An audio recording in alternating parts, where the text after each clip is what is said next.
The information provided on this podcast is for general information purposes only and is not intended as a substitute for professional medical advice, diagnosis, or treatment. Always seek the advice of your qualified health provider with any questions you may have. Never disregard professional medical advice or delay in seeking it because of something you have heard on this podcast. Reliance on any information provided here is solely at your own risk.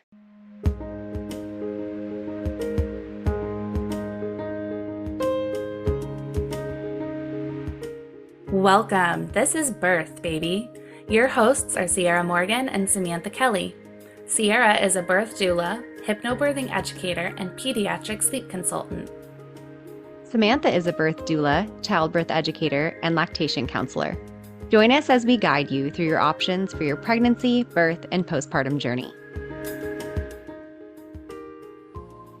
Hello, everyone. Today we have with us Courtney, who is actually one of the birth doulas on our team. And if you're on YouTube, you get to see that she's actually in the room with me today, which we don't have very often. So, hi, Courtney. Hi. She's here to tell us a little bit about her birth story and her journey to getting pregnant. So, why don't you start off with telling us a little bit about, your journey to getting pregnant? What was that like? Yeah, it was definitely a process. So we knew when we got married that we wanted to have a baby, like pretty much immediately. We had talked about kids like from the moment we met. Like we knew that we were gonna have a baby soon after we got married. So I had been told that I had PCOS a while before. And so we made an appointment with the OB just to kind of talk about that and if trying to have a baby would look differently. And she talked about doing Clomid for me. But first, she wanted my husband to be tested to make sure everything was good on his end before putting my body through any stress. And so, we're like, okay, great. So got him tested and then got a phone call from the OB, I think like 3 days later. And she said, it looks like you're gonna have to do IVF. And I'm like, whoa. That's a big jump. Yeah. I'm like, back up a little bit here, because how did we go from Clomid to now IVF? Like, what do you mean? And she said his sperm count was really low. And so I'm like, okay. And so I called my husband and I should have not done this, but he was at the grocery store. I was like, hey, let me know when you get back in the car because I got the test results back. And he's like, no, just tell me now. I'm like, you're in the middle of HEB. Are you sure you want me to tell you right now?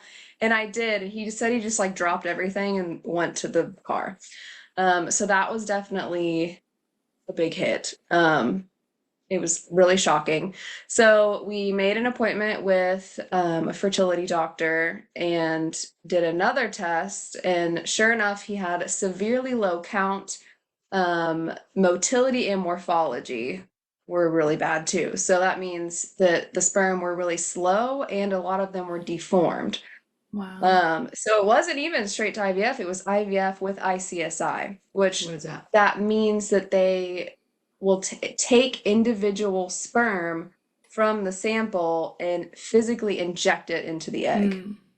Where make sure the right one gets in. Yes, where typically if you just do regular IVF, they put the egg in the dish with a bunch of sperm, and it's basically what would happen within your body, where survival of the fittest, the best one gets into the egg and all is good. But he had so few good sperm that they had to pick one out and inject it in. Wow. Wow. I have a backup question to the beginning. So you went in because you knew it might be hard for you to get pregnant, but you hadn't been trying to get pregnant yet? Or was there a No. period of time? No, I just wanted to see, like, because I had been told PCOS, and I'm like, Okay. should we even be trying?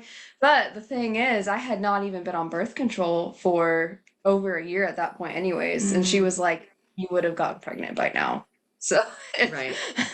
Okay, so it was kind of a combination. You're like, I know that I'm probably going to have an issue, so I'm going to be proactive here, Yes. but also maybe I have an idea that there might be something going on. Yeah. But the thing is, so once we figured out we had to do IVF, I did like a deep dive into how do we optimize this process. And I actually, when we kind of started everything, because IVF is expensive, okay? Yeah, right. It is nauseatingly expensive. So there was a time we had to save up. We moved in with my parents to be able to pay for it.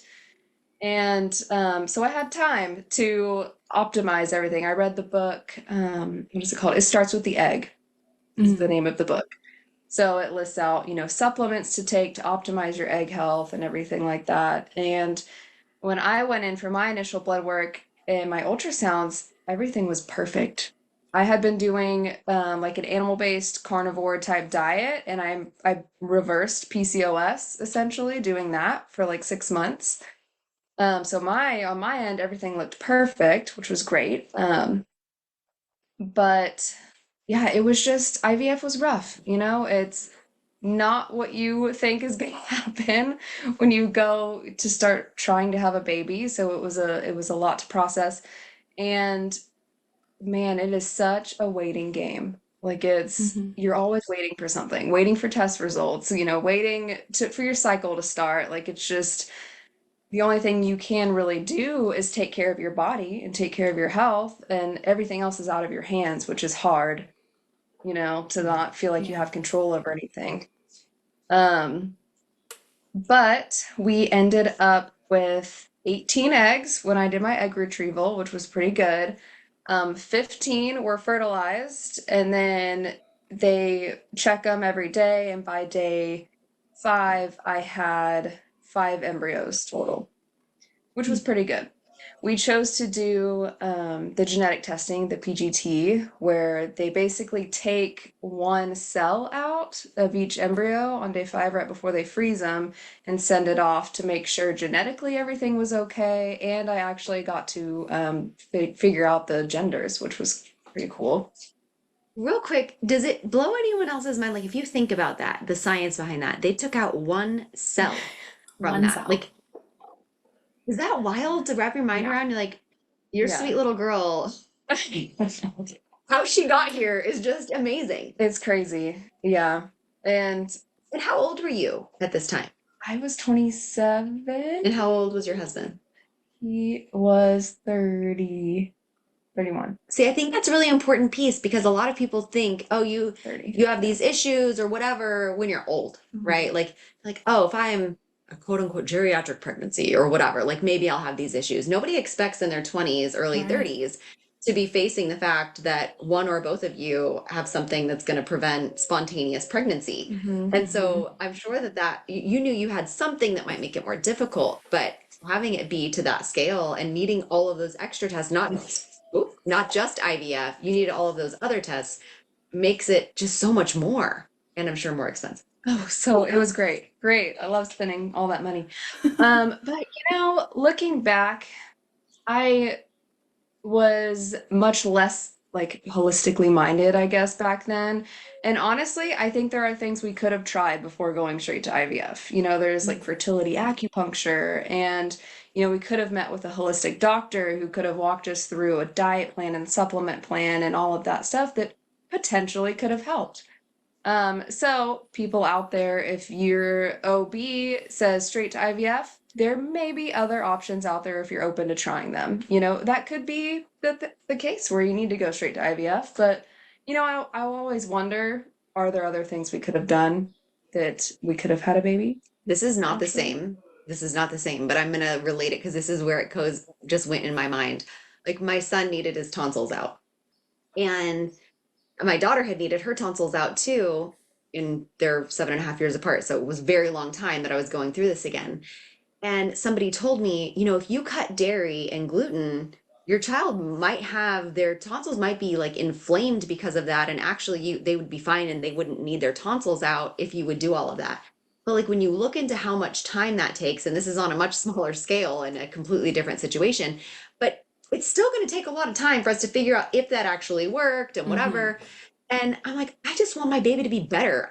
He's like Yeah. snoring when he sleeps. He's so tired all the time. Forget it. Like get the tonsils out. As naturally minded I was like to think I am. I was like surgery. So in the case of wanting to become pregnant, It's like, sure, I have all these things I could do, but it might take me But years. time, you know? Yeah, and Yeah. some people are going through this when they're older. They're like, I don't have 2 years to really try to get my body, or however long it may take, Right. to get my body back on track to see if that might work without Right. guarantee, right? So Right. that's definitely part of the game of the decision making. Definitely. But it's good to know, there are options, things to Yeah. try if you want to take the time to navigate all these other paths. But yeah, so we ended up with 5 embryos when we got the genetic testing back.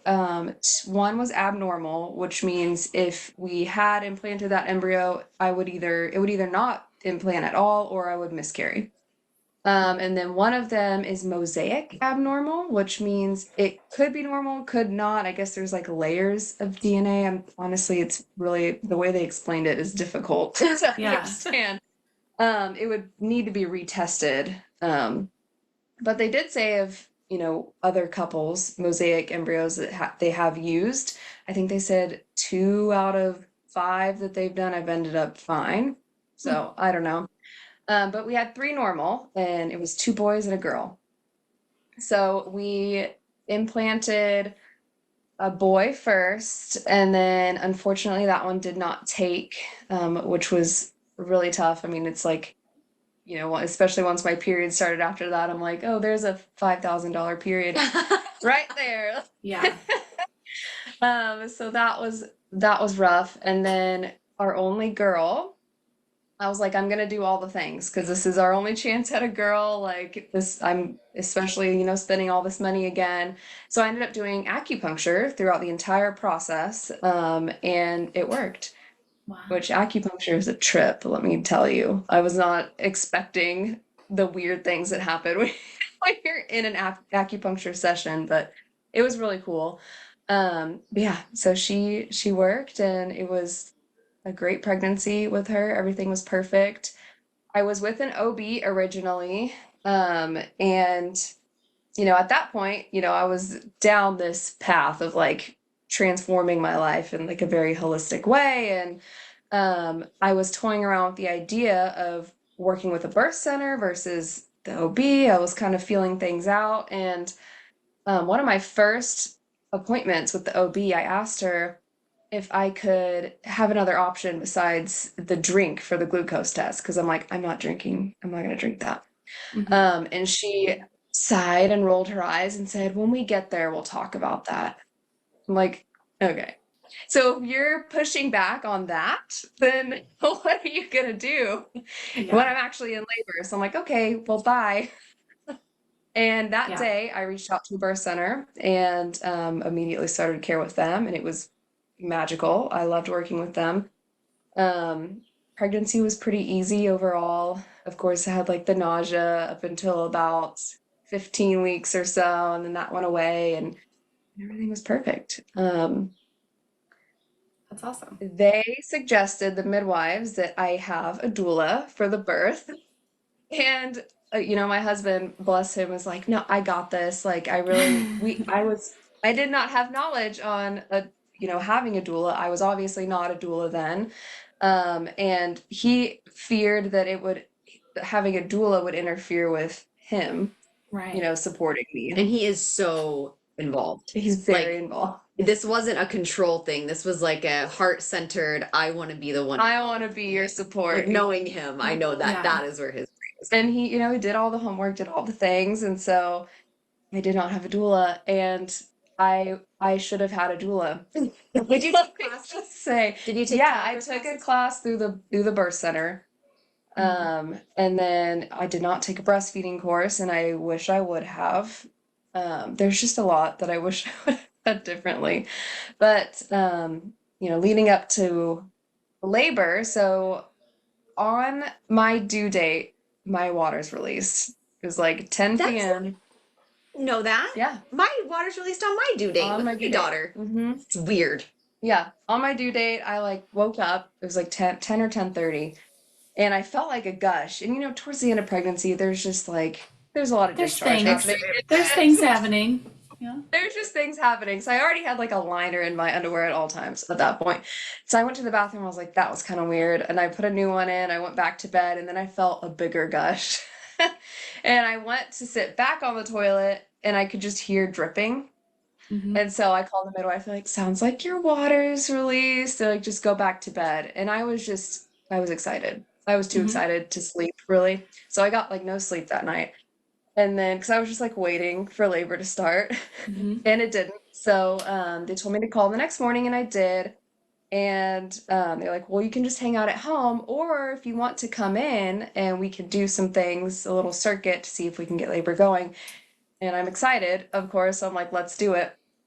So we went to the birth center and they had me take some herbs, which tasted like dirt flavored vodka. It was great. Yeah. Just Yep. tastes like herbal shots. And then pumped for like 10 or 15 minutes. And they had me walk sideways up and down the stairs at the birth Yep. center. So we did a circuit of that for like a couple hours and nothing happened. They're like, okay, we'll just go home. So I have my like Depends diaper on and we like went to HEB and because they said if my labor hadn't started by 10 or 10:30 the next morning, which would have been the 36-hour mark, then I would have to take a castor oil shake. Mm-hmm. So we went to HEB, got castor oil, got like vanilla ice cream or whatever to make the Mm-hmm. shake, and then they said to take a sleeping pill and go to sleep that night. And so at like 8 or 8:30, I took a Unisom tablet or whatever, and my husband took a Unisom tablet, which was a, Oh. which was a terrible Oh idea. no. Yep. So labor started 2 hours later. And there was no early labor. It was straight into active labor. I think I had maybe 3 contractions where I'm like, ooh, okay, I think labor's starting. And then it was just straight, like I could not sleep through them. During contractions, I would get up on my hands and knees on the bed. And then I'm Mm-hmm. like smacking my husband. I'm like, wake up. I'm like, Unisom husband. yeah, and he's like, just try to sleep. I'm like, there's no sleeping. So you need to time these contractions because they're intense. And I mean, it was straight and active labor. So at that point it was like 10:30, 11. And we called the midwife and she was listening while I was having contractions. She's like, okay. She's like, maybe we should just kind of start getting things together and come in. And so we kind of started getting the car loaded up. I was moving very slowly at that point because it was very intense. And I peed right before we left, and that was like midnight or so. And then we got in the car, and the birth center was probably 45 minutes away. Got in the car, my contractions were 2 minutes apart, really intense, and my husband thought we were gonna have a car baby for sure. Poor guy. Yep. He was speeding. Luckily, middle of the night, there were no cars on the road, so he was speeding in a full-blown panic. And then when we got into the parking lot, the midwife came out, met me at the car. I just like started crying, and she's like helping me waddle into the birth center, and I immediately got in the shower. Mm-hmm. And I stayed in the shower. I'm trying to think. So we got there at probably 12:45, and my daughter was born at 5:59 a.m. So I was in the shower probably like 2 hours, 2 or 3 hours, a long time. But it was great. Once I got in there and reset, and I just wanted everyone to leave me alone, had all the lights off, I was really able to stay in my zone. Contractions were fully manageable. I was really comfortable. And what I loved about the midwives is that they were very hands off. They're like ghosts in the room, which is great. That's really what I wanted. They knew I had wanted a water birth. And so, just listening to my contraction pattern, at some point they came in and said, hey, we're going to fill the tub up. And so in my mind, I'm like, oh my gosh, I'm going to have my baby soon. And then things shifted where, contractions weren't so manageable at that point. Cause then I'm like, I got in my head a lot. So once the tub was filled, they got me in it and they're like, if you feel like you need to push, go ahead and start pushing. And so in my head, I'm like, oh, I guess I should be. And Right. so then I was kind of forcing it instead of going with my body. And And then at one point, they kind of realized that she wasn't coming down as quickly as I guess that she should have been. And so they had me get out of the tub and lie sideways on the bed. And she was asynclitic, which, for people who don't understand, instead of coming down perfectly centered, she was kind of A little wonky. a little Bad. wonky. Be a little tricky. A little tricky. A little tricky, yeah. But, all in all, I think I only pushed active pushing an hour and a half, which is pretty good for an asynclitic baby. Yeah. So she was. Do you think you were complete? Did they check you before you pushed? They never checked me, not once. Not even when you got there. Not even when I got there. And Wow. did you? Okay, so do you think when you started pushing, maybe you weren't complete? Maybe. Because I you don't just know. felt like they said it, so maybe you were supposed to do it. Well, I don't know, because she was like right there. Like we could, when I Yeah. would push, we could Okay. see, Oh. there was, parting. Like they could tell she was Okay. there. Yeah. So, yeah, and my husband got in the tub with me when I was in the tub, and so that was He would. he He did. would. That was really sweet. So we have some good pictures of him like tickling my back in the tub, and it was really sweet. But pushing was intense. In my head, if I'm being honest here, I was like, just cut her out of me because it would be less painful than this. Wow. Uh-huh. And at that point, I was like, I wish I had a doula here. I was doing great before that. Like I liked not being disturbed, but in those really intense moments, I wish I had had someone Yeah. to talk me through that and talk me through the pushing process and, help me stay in a good headspace. And my sweet husband, bless him, looked so concerned. Oh, His sweet guy. face, and I'm like, that's not helping. Like, I mean, change your face because that is not what I need. Yeah. Change your face. I'm good. Just he Because looks so it's hard for a partner to, I mean, Yeah. even the most like prepared partner, even if you've had many babies together, watching your partner go through an intense experience like that is painful. Like there's no way around that. It's not a pleasant time, but watching them go through that, even when they're handling it, like an absolute champ, is hard. It's hard to watch that, and so I think that's where having a doula can come in Having a handy, even doula. if it's just me being like, stop making that face. Yeah, he needed a doula. Yeah. It's funny because I know that if you ever have another baby, that even if you don't want me there, that I'm showing up. No, I'm just kidding. But I'm there. No, you're But gonna be for there. real.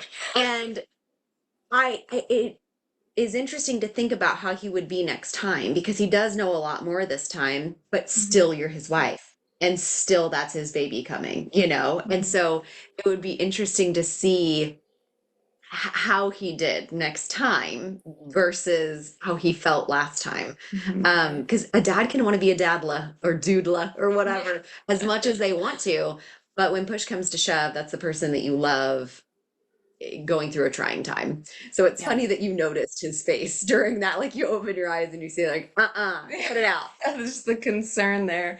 I think he'll be so much more calm next time. I mean, obviously I know much more now than I did then, and then having just like that feminine energy. That's what it is. It's different. It's different. That's what it is. And that's what I think a lot of partners that are male don't get is that it's not that we're taking over, it's that there's a knowingness deep within our bodies that connects with your body that is like having someone else there that has been through it and understands every piece of it, even if they're not saying anything, even if your doula is not saying anything, like the knowingness that's there, the energy feminine that's there. energy. Yeah. And some people that makes a huge difference.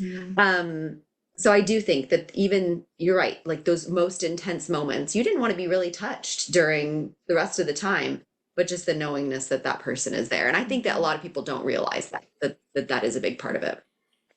Yeah. I definitely needed that extra support during pushing because the midwives are doing their job. They're focusing on, is baby coming down okay? Like they're not even, really paying attention to what I needed, verbally and emotionally at that point.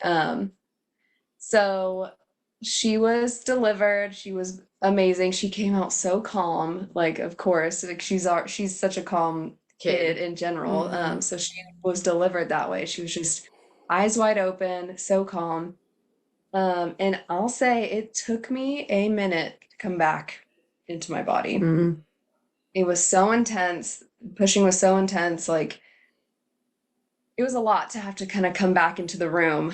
And then things got a little intense after that. So I opted out of the Pitocin shot that they give you in the birth center. And my bleeding kind of started to pick up a little bit. So they ended up giving me the shot once they noticed that. And then I had to get an IV of Pitocin because my bleeding still wouldn't stop. And then they put something else in there, and I can't remember what it was. In the IV? Yes. Maybe TXA. Yes, that sounds right. Yeah. So they put that in there too, and it was my bleeding was just not going to stop, and my placenta was not coming out. So they called for an ambulance, and so I had to transfer, which was really hard because I had to leave my daughter at the birth center because she still had to do all of her stuff.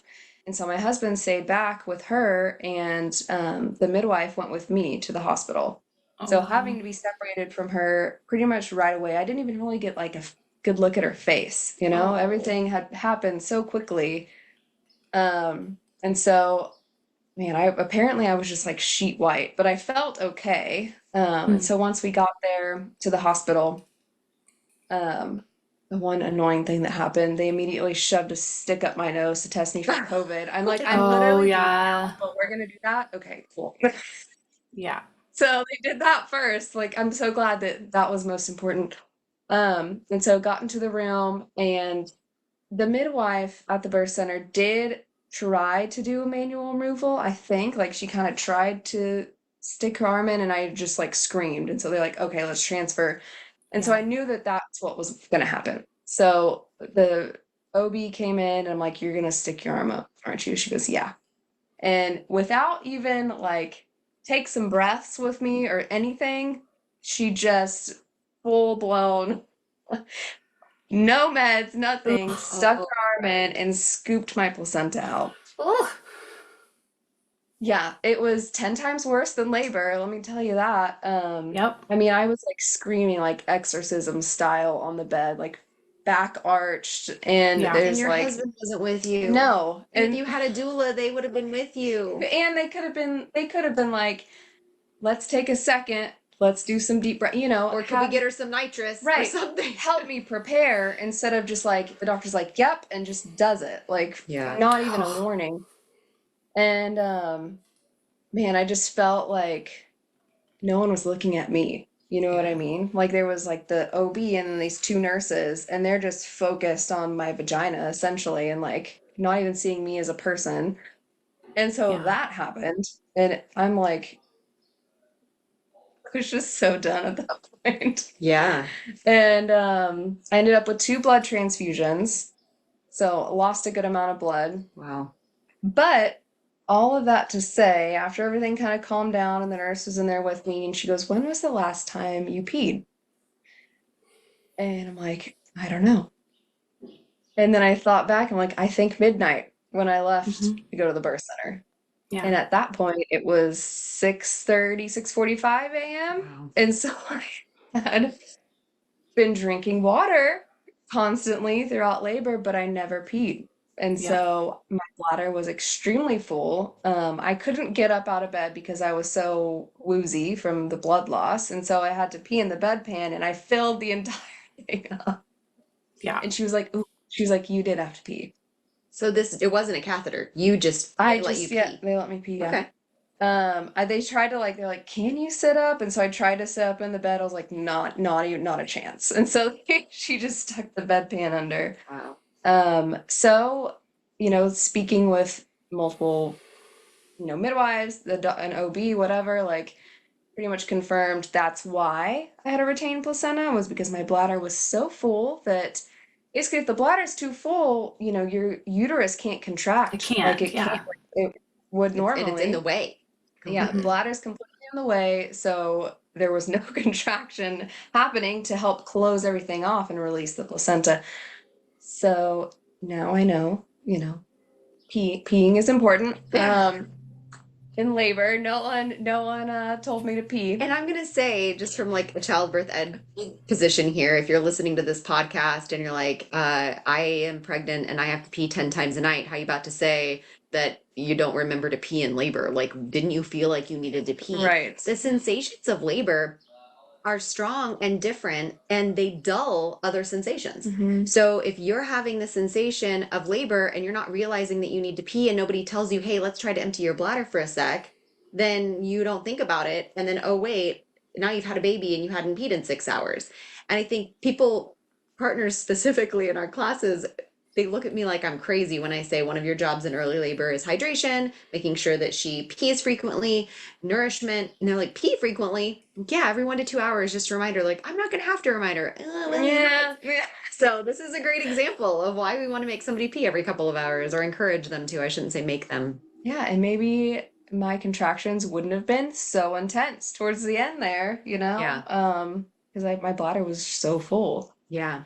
So, after a couple hours, my husband brought our daughter to the hospital, met me there, and she would not latch. Oh gosh. So that was So great. so your husband and your baby came to the hospital. He drove the baby to the hospital. They came to be with you. Yes, Okay. yeah, they came to be with me at the hospital. They suggested I stay overnight. So we were like, yeah, that's fine. So they moved us to a postpartum room. Luckily, I had pumped colostrum from good. the day before when we had Oh, the for first. all of the trying to go into labor? Yeah, and it was a pretty good amount. So I had that that I could give her, but she just would not latch. She would not latch. She had a pretty bad tongue tie. And another regret, I wish I would have like called the pediatric dentist and had that checked out like the day we left the hospital, because we could have fixed that, and because then it was just breastfeeding was doomed, because I did not know about paste bottle feeding. So I didn't get her tongue tie fixed until day 5, and so she was used to the bottle at that point. And pumping, I wasn't pumping very much because like I said, did not take a breastfeeding class. I didn't know you had to be sized for your flange. Oh, yeah. So I was using the one that came with the pump, which was way too big. And so, I wasn't getting much milk. I ended up with mastitis on like day 3. Oh my gosh, you had Oh, such a Lord. go of it. So, oh man, it was awful.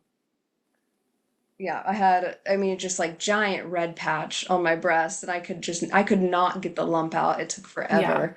I think that was because she wasn't latching and then the pump wasn't effectively Yeah, emptying. she wasn't latching. My pump was not working because the flange size is not. It was just a whole. So many it was people a don't mess. know that. And I feel like Yeah. even at the hospitals, they don't always know. I mean, honestly, I don't think labor and delivery nurses know that at all. Like, there's lactation consultants in hospitals that might, but labor and delivery nurses, that's not like in their wheelhouse. And really, why would you know that unless been given like specific training? You would think that when they send you the pumps that they would have like average sizing, but in reality, most of the time when they send you pumps, they're sending you flanges that are like really large. And most people do not have nipples that are that large. It's really funny. This is totally kind of well, it's on topic, but not a birth story. It's funny because as a doula, now I see nipples all the time, right? But you only see what you have originally. And then when you start seeing other people's nipples, you're like, oh my gosh, there are so many variations. Like, zero judgment, just like, yeah, of course they have a million different sizes of phalanges. And of course, like, my nipples would not fit into the one that some of the moms that I see use, or vice versa. Like, mine would need to be bigger than their nipples are so much And smaller. they change throughout Oh my your Yeah. breastfeeding journey. You need to be resized. Oh, if you have not listened to our episode with Rue the Boob Boss, I think that episode's called Boobing Out Loud. She Yeah. talks a little bit about that in there, about how you need to resize and like when to check your sizing. So Yeah. go listen to that episode if you haven't already. Yeah. So yeah, really just the postpartum experience was not ideal. My husband had to work from home pretty much immediately, so I'm like solo doing most of the stuff. I did not lay down and rest like I should have been. The day we got home, I started vacuuming. Like I'm like, what am I doing? And were you And pretty sore from the like I was placenta pretty extraction sore. thing? Yeah, I was pretty sore. And then I can't remember what day it was. I guess it was around day 5. I went to pee and I felt something when I went to wipe, and I was like, what is that? So I called my husband. I'm like, what's happening down there? He looks, he goes, I'm gonna be right back. And so Oh, sure. Oh, through, so I'm like, encouraging. that's great. What's happening down there? And he goes, so he came back a few minutes later because I guess he went to get his phone to like Google. And he Stop. was like, I think you have a prolapse. Oh, Jesus, Murphy. And so sure enough, I got evaluated. Well, first I made an appointment with the OB and she's like, it'll just go away. I'm like, Which it does okay. sometimes. Which, I mean, it could, but like, let's not just dismiss your concern. right. Yeah. They're like, okay, how about like a pelvic floor PT? And she's like, sure. Gave me the referral. God.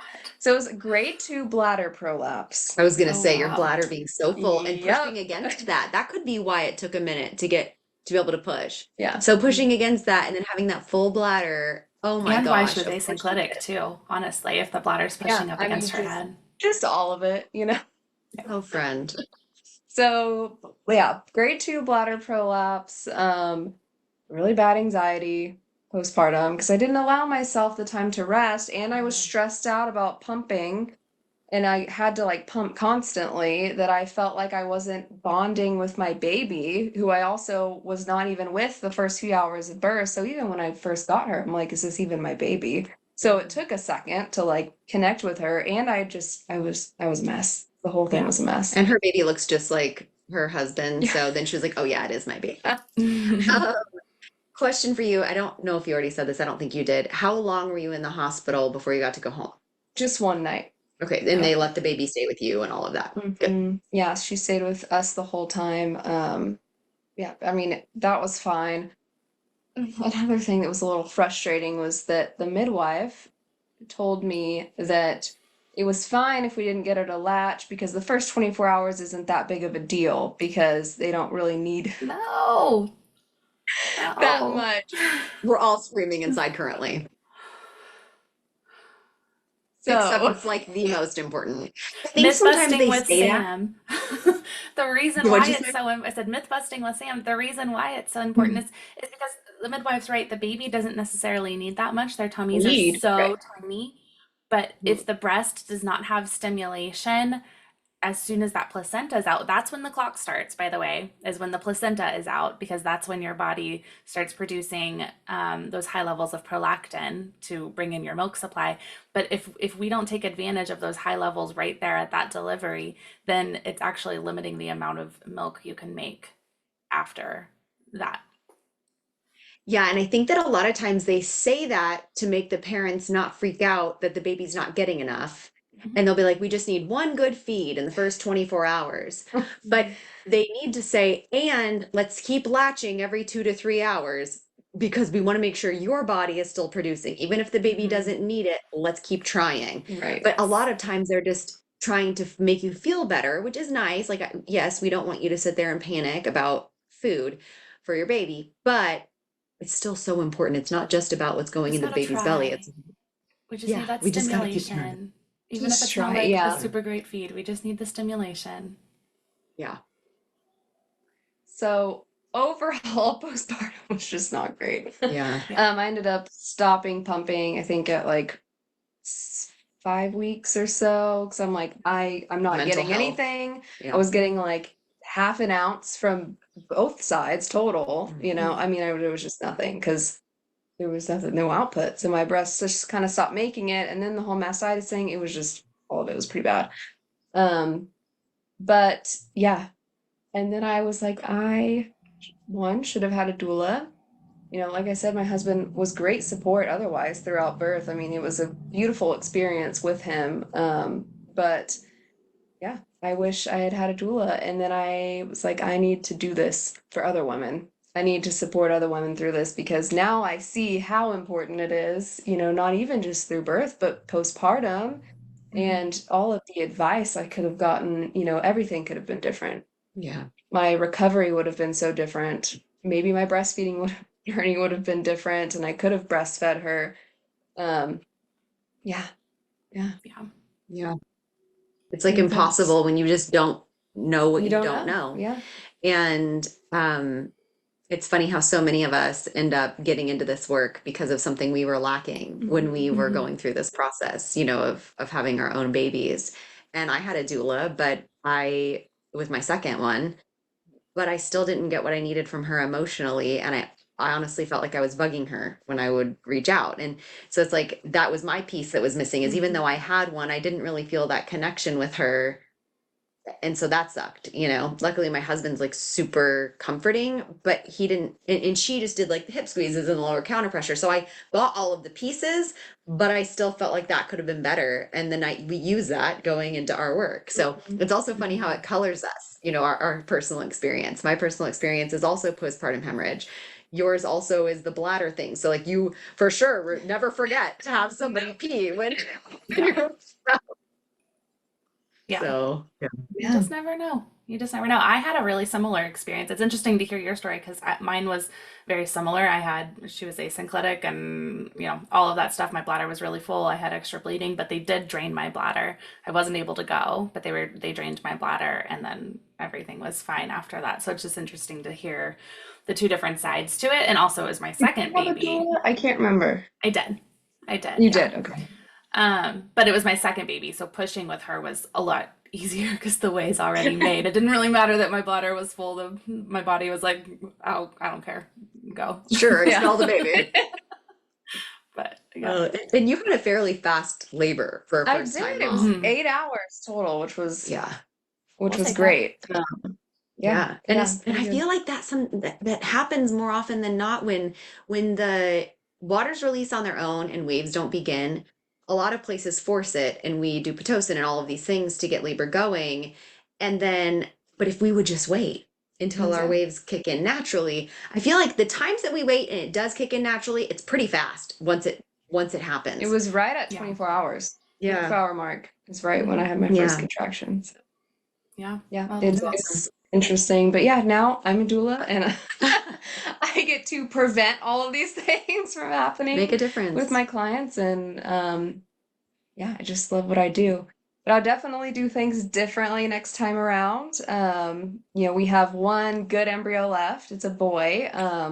So whenever we do decide to transfer that one, then it's going to be a home birth. There will be no car ride happening. And then, you know, now I know I'm gonna be peeing. I'm gonna Yeah. make you know, Sierra and my husband make sure I pee like every hour. And then yeah, everything's gonna be different. I'm gonna do, you know, the whole lay in bed, the whole 40-day healing Yes. process that needs to happen is what I'm gonna do. I love it. Just gonna do everything differently. What's funny Yeah. is you had a very good birth, I had a great birth, yeah. and you still have things you'll do And differently. yes, And I yeah. think that's important for people to see. Like, you know, some people have what we might see in our heads as like an awesome birth, and to them it's traumatic. Or we might think, oh my God, that was awful. And they're happy, Right. you know? And so we can't ever really put our feelings on other people's births because we don't want to change their interpretation of their story.